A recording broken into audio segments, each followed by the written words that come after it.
could be us. So back to what I was saying. Could be us. Assalamualaikum warahmatullahi wabarakatuh. Perkenalkan, nama saya Daniel Jalimu. Saya jurusan Manajemen Pendidikan Islam kelas 1B. Baiklah, saya akan menjelaskan materi tentang sains, filsafat, dan agama. Kata sains sendiri berasal dari bahasa Latin atau scientia yang berarti pengetahuan. Dalam bahasa Inggris, sains dikenal sebagai science. Dari situlah muncul kata sains yang dikenal dalam kamus bahasa Indonesia. Pengertian sains, apa itu sains? Kita sering mendengar istilah sains yang merujuk pada ilmu pengetahuan. Definisi sains memang luas dan terdapat perbedaan makna antara para ahli. Pada hakikatnya, sains bersifat universal dan objektif, serta penelitiannya harus empiris dan disusun secara sistematis. Ilmu pengetahuan dalam Islam merupakan sederet penjabaran mengenai pandangan Islam yang tercantum dalam ayat-ayat suci Al-Quran dan berkenaan dengan ilmu pengetahuan modern. Definisi sains secara umum: pengertian sains menurut KBBI atau Kamus Besar Bahasa Indonesia adalah ilmu pengetahuan pada umumnya, pengetahuan sistematis tentang alam dan dunia fisik, termasuk di dalamnya botani, fisika, kimia, geologi, dan sebagainya. Ilmu pengetahuan alam, pengetahuan sistematis yang diperoleh dari sesuatu observasi, penelitian, dan uji coba yang mengarah pada penentuan sifat dasar atau prinsip sesuatu yang sedang diselidiki, dipelajari, dan sebagainya. Pengertian sains menurut para ahli: menurut Albert Einstein, pengertian sains menurut Einstein adalah sebuah bentuk upaya atau kegiatan yang memungkinkan dari berbagai variasi atau pengalaman indrawi mampu membentuk sebuah sistem pemikiran atau pola pikir yang secara rasional seragam. Menurut Hardy dan Fleer,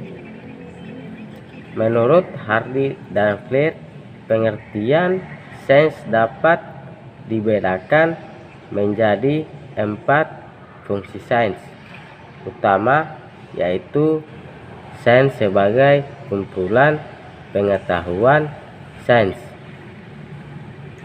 sebagai suatu proses sains, sebagai kumpulan nilai, serta sains sebagai suatu cara untuk mengenal dunia. Hakikat sains adalah bersifat universal, artinya dilakukan di mana saja, oleh siapa saja, serta kapan saja. Pada dasarnya akan mendapatkan hasil yang sama. Sains juga harus bersifat logis dan sistematis, serta penelitiannya dilakukan secara objektif dan empiris.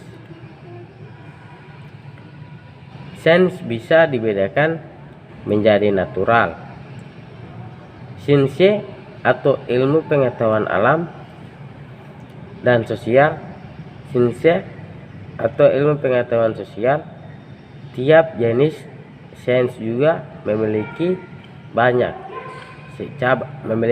cabang ilmu pengetahuan lainnya yang dipelajari.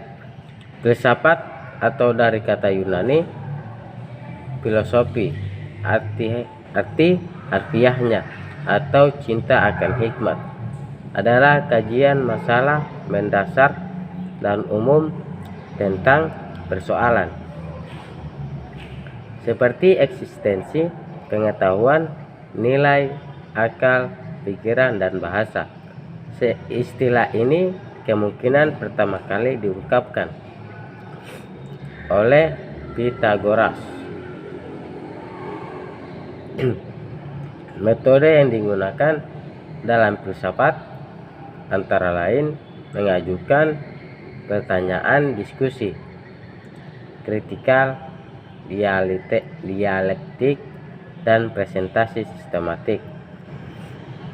Pertanyaan filosofis klasik antara lain,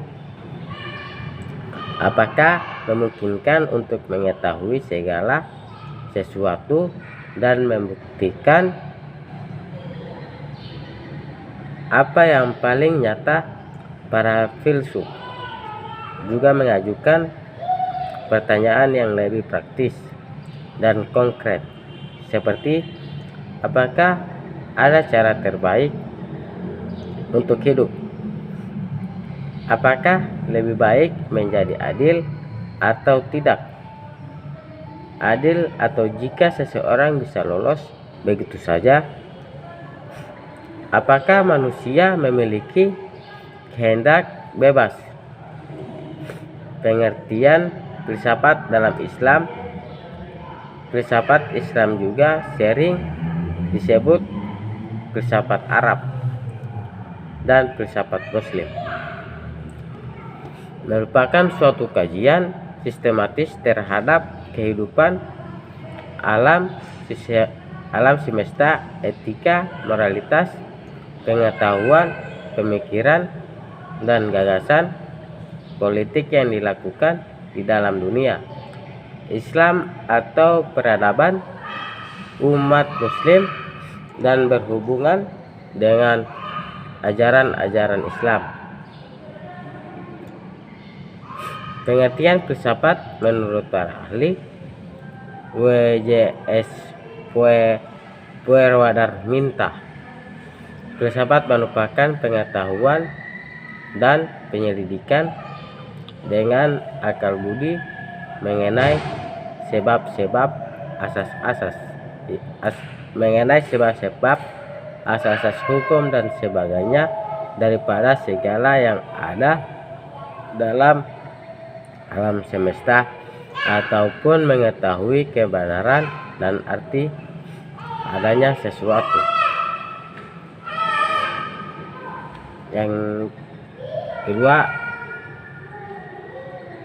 filsafat adalah tidak lebih suatu usaha untuk menjawab pertanyaan terakhir, tidak secara dangkal atau dogmatis seperti yang kita lakukan dalam kehidupan sehari-hari, dan bahkan dalam ilmu pengetahuan. Manfaat filsafat dalam kehidupan dengan belajar apa itu filsafat. Seseorang akan cenderung berpikir kritis dengan mempermasalahkan hakikat persoalan dan mempertanyakan jawaban yang dikembangkan. Baiklah, cuman itu yang saya bisa sampaikan. Wallahu musta'an. Assalamualaikum warahmatullahi wabarakatuh.